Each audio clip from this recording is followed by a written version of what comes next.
Sir, ये तो टट्टी है। आज हम बात करेंगे रोहित शेट्टी के कॉप यूनिवर्स के बारे में। बॉलीवुड में सिनेमैटिक यूनिवर्सेस का क्रेज एकदम बढ़ गया है। हमने देखा है YRF spy universe, Ayan Mukherjee Astraverse और सबसे ज्यादा पॉपुलर, बेस्ट और ट्रेंडिंग है स्त्री यूनिवर्स, जो हॉरर कॉमेडी के साथ यूनिक स्टोरी टेलिंग करता है। हर कोई अपना खुद का यूनिवर्स क्रिएट करने की कोशिश कर रहा है, लेकिन जो स्त्री यूनिवर्स ने जो क्रिएटिव और एंगेजिंग मेथड्स अडॉप्ट किए हैं, उन्होंने सबका दिल जीत लिया है एंड स्त्री 2 is a proof of that. अब अगर हम रोहित शेट्टी के कॉप यूनिवर्स की बात करें तो ये शुरू हुआ सिंघम से, लेकिन धीरे धीरे ये सिर्फ एक पैसा कमाने की मशीन बन गई है। शेट्टी भले ही एक्शन और मसाला के किंग हो, पर उन्होंने अपने यूनिवर्स को एस्टैब्लिश करने में कोई क्रिएटिविटी नहीं दिखाई है। उनका अप्रोच बस एक एक्शन सीन से दूसरे एक्शन सीन तक जाता है, बिना किसी लॉजिकल कनेक्शन के। आज हम देखेंगे कि स्त्री यूनिवर्स ने क्या सही किया, जबकि रोहित शेट्टी अपने खुद के कॉप यूनिवर्स में फेल होते हुए दिख रहे हैं। तो चलिए शुरू करते हैं क्यूरियोसिटी की चुल के साथ और जानते हैं 8 ऐसे reasons which will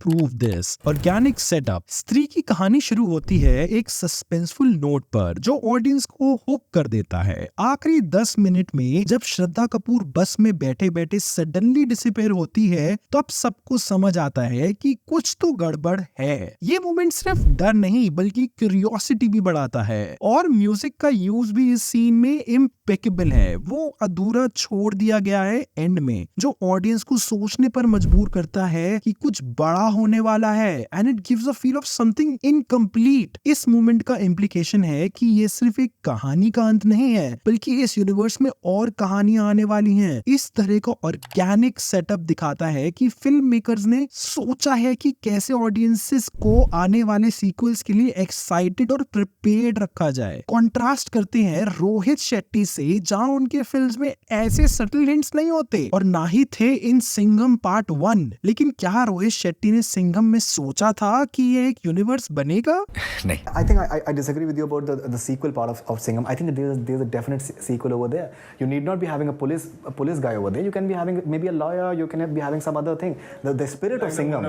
Exactly. That is one thing that I never thought about it. Because it has a sequel into it. This has a franchise into it. Because as a personality, you feel for it. Yeah, maybe because I can't see it right now.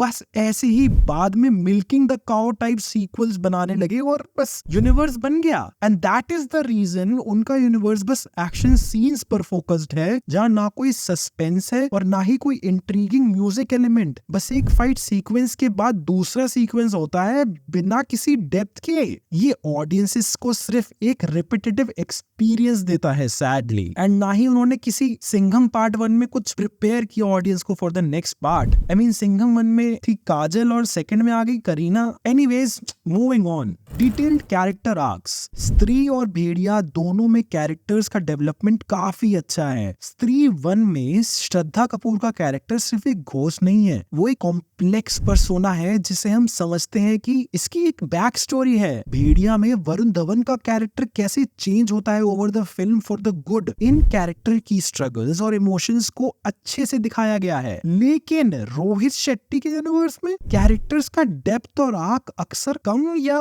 कभी कभी होता ही नहीं है यार। सिंघम का character सिर्फ एक cop है, that is it. No arcs, no drama in his life. वो सिर्फ विलेंस को मारने के लिए बना है, with no back stories at all. यानी कि कैरेक्टर्स जिंदा नहीं लगते, सिर्फ एक स्टीरियोटिपिकल इमेज से भरे होते हैं यार। Cinematic techniques, editing and visuals. स्त्री और भेड़िया में विजुअल्स काफी स्टनिंग होते हैं, जो मूड और टोन को एनहांस करते हैं। क्रिएटिव सिनेमेटोग्राफी, इंटरेस्टिंग एंगल्स और एटमॉस्फेरिक लाइटिंग का यूज किया गया है, जिससे कहानी और एंगेजिंग लगती है। ये विजुअल स्टोरी टेलिंग ऑडियंसेस को स्टोरी को और अच्छे से समझाने में मदद करता है। इसके अलावा फिल्म की एडिटिंग भी फास्ट पेस्ड है, जो ऑडियंसेस को एज ऑफ द सीट रखती है। रोहित शेट्टी की फिल्म्स में on the other hand visuals अक्सर रिपीटेटिव और प्रेडिक्टेबल होते हैं यार। उनके एक्शन सीक्वेंस ऑडियंसेस एक ही पैटर्न में दिखते हैं जो ऑडियंस को बोर कर सकता है और कभी कभी करता भी है। मुझे तो करा है ऑनेस्टली। उनका फोकस सिर्फ एक्शन पर होता है, ना कि विजुअल स्टोरी टेलिंग पर। ये उनकी फिल्म्स को एक मोनोटोनस फील देता है। रोहित शेट्टी की सिंघम सीरीज में एडिटिंग और सिनेमेटोग्राफी का रोल भी काफी सिग्निफिकेंट है, लेकिन ये एस्पेक्ट्स कुछ प्रेडिक्टेबल पैटर्न्स को फॉलो करते हैं। सिनेमेटोग्राफी में सिंघम के सीन्स में डायनामिक कैमरा एंगल्स और ड्रामेटिक क्लोजअप्स का यूज होता है, जो अजय देवगन की कैरेक्टर की इंटेंसिटी को हाईलाइट करते हैं। लेकिन ये विजुअल्स कभी कभी एक ही फ्रेम के अंदर रिपीटेटिव दिखते हैं, जैसे कार्स का उड़ना या एक्सप्लोजन्स, जो एक सेंस ऑफ डेजा वो क्रिएट करता है। मीनिंग वो पहले भी देखा गया है ऐसा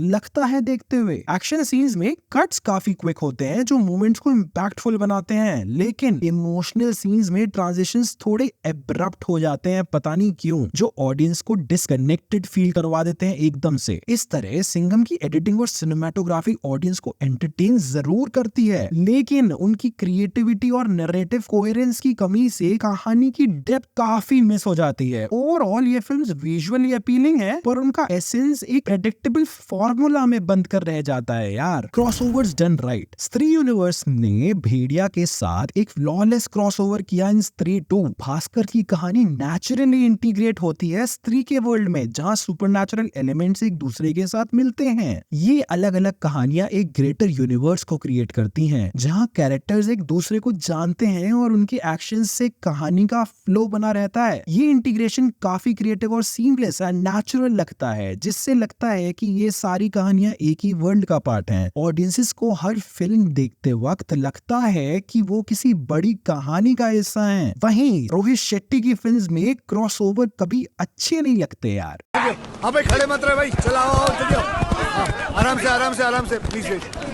slow okay now you can go. चलो भाई। जब सिम्बा और सूर्यवंशी ने सिंघम के साथ क्रॉसओवर किया और अब सिंघम अगेन में तो टाइगर श्रॉफ को भी घुसा दिया गया है, तो वो ऑकवर्ड और काफी फोर्स्ड भी लगने लगा है और लगता भी है सब के सब ठुल्ले हैं जो साथ आ गए हैं, बस ऐसी फील आती है यार। Humour with a purpose. स्त्री और भेड़िया में ह्यूमर का यूज बहुत ही स्ट्रैटेजिक है। हॉरर कॉमेडी का परफेक्ट बैलेंस है जो ना सिर्फ फनी मोमेंट्स देता है बल्कि ऑडियंसेस को हॉरर से भी डराता है। इस फिल्म में मजाक सिर्फ हंसी मजाक के लिए नहीं है, बल्कि कहानी को आगे बढ़ाता है और कैरेक्टर्स की डेप्थ को दिखाता है। हर कॉमेडी सीन में एक कॉन्टेक्स्ट होता है जो ऑडियंस को सोचने पर मजबूर करता है कि इस मोमेंट का क्या सिग्निफिकेंस है। इससे ऑडियंस एंगेज रहती है और डर के साथ हंसने का भी मजा भी लेती है। और वहीं पर रोहित शेट्टी की फिल्म्स में ह्यूमर अक्सर स्लैपस्टिक होता है, जो कि सही है, बट ओवर यूज लगता है इसका, जो कहानी को डिस्टर्ब करता है। ऐसा लगता है कि ह्यूमर जरूरी नहीं है, बस किसी भी तरह के लास्ट मोमेंट्स डालने हैं जबरदस्ती के। ये खुद को सीरियस नहीं लेते और ना ही ऑडियंस को। उनका ह्यूमर कभी कभी फोर्स्ड लगता है, जिससे कनेक्शन नहीं बन पाता with audience. Sadly strong female characters. स्त्री में फीमेल कैरेक्टर्स सिर्फ डेकोरेशन के लिए नहीं है। श्रद्धा का रोल एम्पावरिंग है, जहां वो अपने डिसीजंस खुद लेती है, एंड इन स्त्री 2 it became more powerful than ever. वहीं रोहित शेट्टी की फिल्म्स में फीमेल कैरेक्टर्स अक्सर साइडलाइन होते हैं। कोई भी स्ट्रॉन्ग फीमेल लीड नहीं है जो सीरियस रोल में नजर आए हैं। पहले में काजल अग्रवाल थी,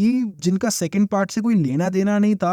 again one more universe mistake. खैर हाँ, काजल अग्रवाल जो सिर्फ एक फीमेल लीड का रोल फिल कर रही थी इन द फर्स्ट पार्ट। मतलब यार अब आप लोग ये सीन देखो, इसमें काजल अग्रवाल ऐसे वॉक कर रही है कि कुछ तो बहुत बड़ा धमाकेदार करने जा रही है, पर जब वो वहां पहुंचती है वो अजय देवगन के साइड में जाके खड़ी हो जाती है यार, उसकी गन पकड़ने के लिए। And that was it. यही पर्पस था काजल अग्रवाल का इतना दूर वॉक करके आने का। I mean what the. Second में आ गई करीना, अगेन पता नहीं कहां से बस आ गई। Not a very strong character in itself. और फिर अभी आ गई है Deepika, but she looks forced to be honest, and with pathetic acting thanks to Rohit Shetty and no strong storyline of hers, she also looks just to fill a female cop spot. बस इसलिए घुसा दिया गया है दीपिका को। रोहित शेट्टी की फिल्म्स में women are often shown as mere love interest और साइड कैरेक्टर्स, जो स्ट्रॉन्ग नैरेटिव को खत्म कर देती है ऑफ फीमेल कैरेक्टर्स। ये जेंडर डायनेमिक्स को कमजोर करता है और ऑडियंस को फीमेल एम्पावरमेंट का मैसेज नहीं मिल पाता लाइक इन द स्त्री यूनिवर्स। Unique world building. स्त्री यूनिवर्स का वर्ल्ड बिल्डिंग इतना स्ट्रॉन्ग है कि ये अलग अलग कहानियों को सीमलेसली कनेक्ट करता है। ये सिर्फ एक फिल्म का यूनिवर्स नहीं है बल्कि एक ऐसा जहां पे पैरानॉर्मल एलिमेंट्स और रियलिटी एक दूसरे से जुड़े हुए हैं। हर कैरेक्टर और इंसिडेंट को एक लार्जर नैरेटिव के साथ कनेक्ट किया गया है। लेकिन रोहित शेट्टी का कॉप यूनिवर्स बस एक मसाला मूवी का यूनिवर्स है यार। उनका फोकस एक्शन और मसाला पर है बिना किसी डीपर कॉन्टेक्स्ट के। इसी वजह से उनका यूनिवर्स खास नहीं लगता है जैसे सिर्फ एक सीरीज ऑफ एक्शन सीक्वेंसेस दिखाए जा रहे हैं जिसमें ना कोई कनेक्शन है ना कोई सिग्निफिकेंस। और अब जो रामायण घुसाई है इन सिंघम अगेन, मतलब कुछ भी करो randomly with no connection at all. Anyways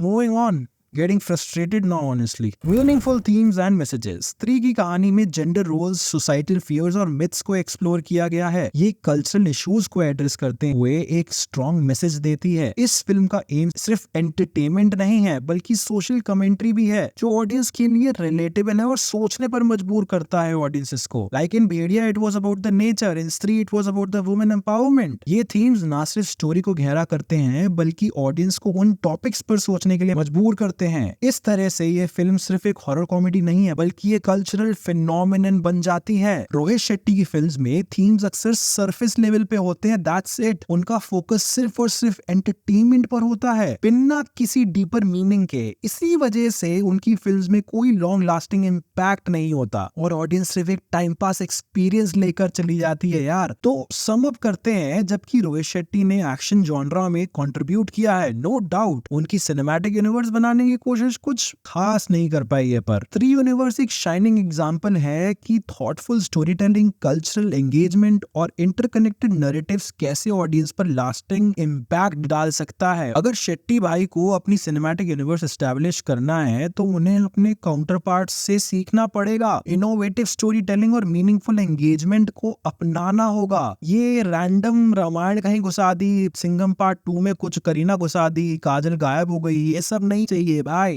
Anyways guys, do watch my one more video of why Bhool Bhulaiya 1 is better than 2 and 3। वो भी अभी रिलीज हुई है एंड Bhool Bhulaiya 3 के रिलीज होने से पहले ही मैंने उस पे वीडियो बना दिया था। That was published on 25th of October and मेरा प्रेडिक्शन सही निकल गया यार। बकवास फिल्म है BB3 and why BB1 is better, do watch this video। Thank you so much for watching again everybody। Do subscribe to Curious because this took a lot of effort and thinking for this video, and stay tuned for more such videos by subscribing। Thank you so much for watching again guys, peace।